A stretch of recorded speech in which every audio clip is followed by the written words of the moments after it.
John had seen many fires. He had saved many lives, but nothing could prepare him for what was coming.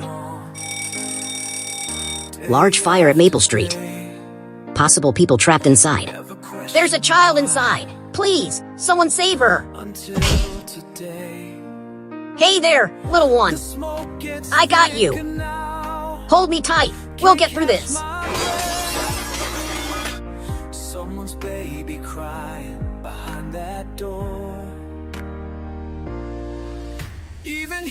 You saved her! Thank you! You did good, John. You did real good. You're my hero, Mr. Firefighter. For courage beyond measure, we honor John today.